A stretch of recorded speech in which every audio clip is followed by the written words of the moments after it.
மலையாளத்தில் பால் சக்காரியான ஒரு எழுத்தாளர்.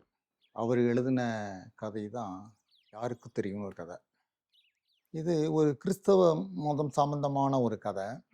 இப்போ ஏரோது மன்னனுக்கு எதிராக யூதகுலத்தில் ஒருத்தன் பிறந்திருக்கான், அவன் தான் இந்த நாட்டை ஆளப் போகிறான் அப்படின்னு ஒரு தகவல் கிடைக்குது. உடனே அவன் என்ன பண்ணுறான், அந்த 2 வயசில் உள்ள எல்லா குழந்தையும் வெட்டிடுங்க, உயிரோடு இருக்கக்கூடாது அப்படின்னு சொல்லி ஒரு உத்தரவு போடுறான். இது எப்படியோ ஒருத்தனுக்கு தெரிஞ்சு வந்து ஜோசப்ட்டு சொல்கிறான், நீங்கள் இந்த இயேசு குழந்தையையும் அம்மாவையும் அழைச்சிக்கிட்டு எகிப்துக்கு போயிருங்க, இங்கே இருந்தால் உங்களை கொலை பண்ணிடுவான் அப்படின்னு சொல்கிறான். இவங்க 3 பேரும் கிளம்பி போகிறதுக்குள்ளாடி போயிட்டே இருப்பாங்க. ஒரு கழுதையில் உட்கார வச்சு போவாங்க. போகும்போது பொழுது இருட்டிடும். எங்கே போகிறதுன்னு தெரியல இந்த அம்மாவுக்கும் ஜோசப்புக்கும். அப்போ ஒரு வீட்டுக்கு போவாங்க, கதவை தட்டுவாங்க. அந்த அம்மா பார்த்துட்டு வாங்க உள்ளே வாங்கன்னு சொல்லி உள்ளே அழைச்சிட்டு போய் மாடியில் உட்கார வச்சுருவாங்க. அதுக்குள்ளே அந்த கதையெல்லாம் சொல்லுவாங்க. கொஞ்ச நேரத்தில் ஒரு போர் வீரன் வருவான். அவன் கால்லாம் ஒரு ரத்தம், உடம்புலாம் ஒரு ரத்தமாக இருக்கும், அப்படியே தெரிச்சிருக்கும். சோர்ந்து போய், ஏய் கதவை தர. அது ஒரு விலைமகளுடைய இல்லம். நிறைய பெண்களை வச்சு ஒரு பாலியல் வியாபாரம், விபச்சார வேலை செஞ்சுட்டு இருக்கிறாங்க. அவங்க ரொம்ப அழகாக இருப்பாங்க. அந்த அம்மா வந்து கதவை திறக்கிறாங்க. எனக்கு உடம்புல அசதியாக இருக்கு, வெந்நீர் போட்டு குளிக்கணும் அப்படிங்கிறான். இவர் ரொம்ப நிதானமாக அவன் பக்கத்தில் உட்காரு, ஒரு சேர் எடுத்து போட்டு அவன்கிட்ட உட்காந்துக்கிட்டு, நீ எவ்வளோ குழந்தையை வெட்டியிருப்ப அது தெரியாது. போர்க்களத்தில் போய் போர் வீரனை கொள்றீல்ல, அதுவும் இதுவும் ஒன்றா? எல்லாம் உயிர் தான். எனக்கு அதை பற்றி தெரியாது. என் மன்னன் சொல்கிற நான் செய்கிற அவ்வளோதான். நீ வெட்டும் போதும் அந்த ரத்த கவுச்சி ஒன்றும் பண்ணலையா? நான் வேணும்னா செய்கிறேன், செய்ய சொல்கிறாங்க, நான் செய்கிறேன். எனக்கு உடம்பெல்லாம் அசதியாக இருக்குது, வெந்நீர் போட சொல்லு, குளிக்கணும் அப்படிங்கிற. ஒரே கவுச்சி அடிக்குது. அப்போ அவ சொல்லுவான், புதுசாக ஒரு 5-6 பெண்கள் இளம் வயசில் வந்திருக்காங்க, நீ யாரோட மகிழ்ச்சியாக இருக்கிறியா? எனக்கு அதெல்லாம் வேணாம், நான் குளிக்கணும், வெந்நீர் போட சொல்லு அப்படி. அப்போது ஒரு வேற உடை கொண்டு வந்து கொடு, ஒரே கவுச்சி அடிக்கணும்னா இந்த உடுப்பெல்லாம் கட்டி போட்டுருவான். கட்டி போட்டு வேற ஒரு துண்டை கட்டிக்கிட்டு வெந்நீர் போட்டாச்சு இவன் குளிக்க போயிடுவான். குளிச்சுட்டு வந்து உட்காருவான், அசதியாக இருக்கும்.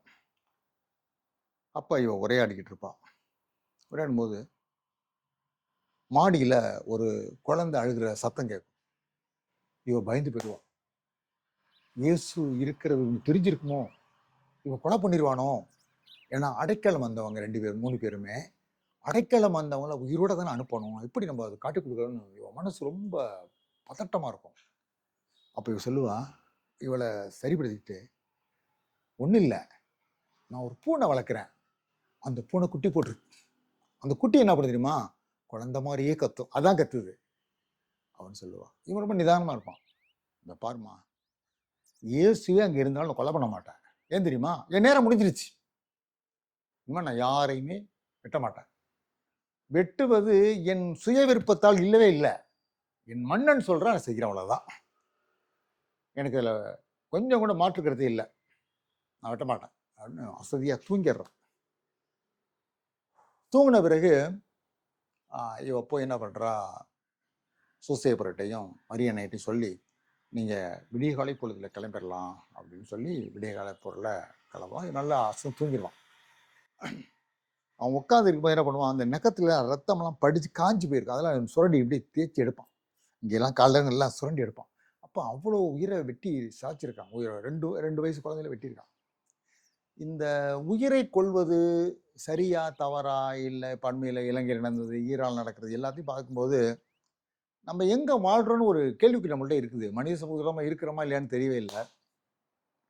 அந்த உடஞ்சிருக்க ரத்தத்தெல்லாம் அப்படியே உடஞ்சி நகத்தால் இறங்கி இங்கெல்லாம் முட்டிலாம் பிச்சு பிச்சு போடுறான். பிச்சுட்டு தான் அப்புறம் குளிச்சுட்டு வர்றான். இங்கே வந்து உட்காந்தோடனே ரொம்ப அசந்து படுத்துடுறான். இந்த உறக்க நேரத்தில் இவனை வச்சு இவங்க 3 பேரும் வெளியே அனுப்பிடுறோன்னு சொல்லிட்டு கொண்டு வந்து விடிகாலை பொழுதில் உட்கார வைக்கிறாங்க. அந்த கழுதையில் ஏறி உட்கார வச்சுட்டாங்க இவங்க. சூசேப்பர் அந்த கழுதையை பிடிச்சிட்டு போகிறாரு. போகும் பொழுது ஒரு கட்டத்தில் அவங்க போய் அந்த அம்மா சொல்லுவாங்க, அந்த விபச்சார வீட்டை நடத்துறவங்க, இயேசுவின் ராஜ்யத்தில் எங்களை மன்னிக்க சொல்லும் அப்படின்பா. நான் இந்த விபச்சார வேலையை நான் ஏன் செய்கிறேன்? விருப்பப்பட்ட செய்கிறேன். கால சூழ்நிலை என்னை வந்து தள்ளிடுச்சு. நானும் விரும்பில செய்யலை.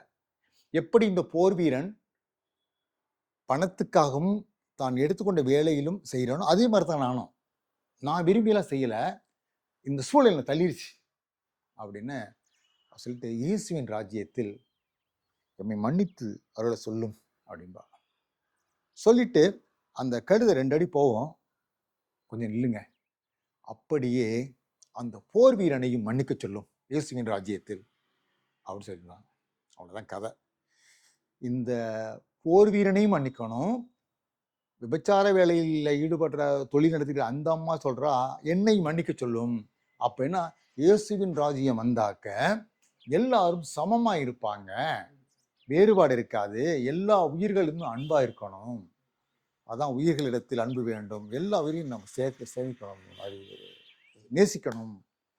அதெல்லாம் சொல்ற, ஒரு கன்னத்தில் அடித்தால் மறு கன்னத்தை திருப்பி காட்டு அப்படின்னு சொல்ற இயேசுவினுடைய விஷயம் சொல்லுவாங்கல்ல, அது போல இது அந்த பைபிளை மறுவாசிப்பு செய்கிறாரு பால் சக்காரியா. மறுவாசிப்பு செஞ்சு இப்படி ஒரு விஷயம் நடந்தா எப்படி இருக்கும் அப்படின்னு நினைக்கிறார். அப்போ ஒரு மன்னன் சொல்கிறான், எவனோ சொன்னதுனால இப்படி ஒரு குழந்தை பிறந்துச்சு, அது உனக்கு ஆபத்து, வெட்டிடு அப்படின்னு சொல்லும்போது அவன் தயாராக இருக்கிறான். அப்போ ஒரு மன்னனாக இருக்கிறவன் எதை கையாண்டிருக்கிறான்? இப்போ நீங்கள் அண்மையில் இந்த ஜோசியம் சொல்கிறதுனால நடக்குது, அந்த கோயிலுக்கு போகிறது நடக்குதுன்னு ஒரு இப்போ 21ஆம் நூற்றாண்டு நடக்குது பார்த்தீங்களா, இது மாதிரி அப்போ ஒரு விஷயம் நடந்திருக்கு. அந்த 2 வயசு குழந்தை அல்லது 1.5 வயசு குழந்தை வந்தால் உனக்கு ஆபத்து, உன் ராஜ்யத்துக்கு ஆபத்துன்னு எவனை சொன்னதுனால சரி அதை வெட்டிடுவோம், அந்த குழந்தை இருக்கட்டும். அவனுக்கு யாருன்னு தெரியாது, இயேசு யாருன்னு தெரியாது, அதனால 2 வயசுல உள்ள எல்லா குழந்தையும் வெட்டு அப்படின்னு சொல்லிடுறான். அதனால அந்த ஊரில் உள்ள எல்லா குழந்தையும் வெட்டிட்டு வராங்க, 2 வயசுல உள்ள எந்த ஆண் குழந்தைனாலும் வெட்டிட்டு வராங்க. அப்படியான விஷயம். அப்போ அந்த கதையில் சொல்கிற யாருக்கு தெரியும்னா, இயேசுங்கிற ஒரு மனிதன் யாருக்கு தெரியும்? யாருக்கு தெரியாது. இயேசுநாதனுக்கு போட்டு 4 கை இருக்குதா? இல்லவே இல்லை. நம்மள மாதிரி தான் அவனும். அவனுக்கு பசிச்சா அழுகுறான், 2 வயசு குழந்தை, அவனுக்கு எல்லாம் நடக்குது. அப்போ இயேசுநாதன்கிற ஒரு குழந்தை யாருக்கு தெரியும்? யாருக்கும் தெரியாது. அதனால் அந்த பால் சக்காரியா அந்த யாருக்கு தெரியும் அப்படிங்கிறத அந்த கதையை சொல்லியிருப்பாரு. அது ரொம்ப அருமையான கதை. நீங்கள் அதை கூட நாடகமாக செய்கிறதுக்காக நிறைய முயற்சி பண்ணி பார்க்குறோம். நிறைய கதைகள் இருக்காரு மலையாளத்தில், அது தமிழில் வந்திருக்கு இந்த கதை. இது சாகித்ய அகாடமி வந்து பால் சக்காரியா கதைகள்னு தொகுப்பு வெளியிட்டிருக்காங்க, அதில் இந்த கதை இருக்குது.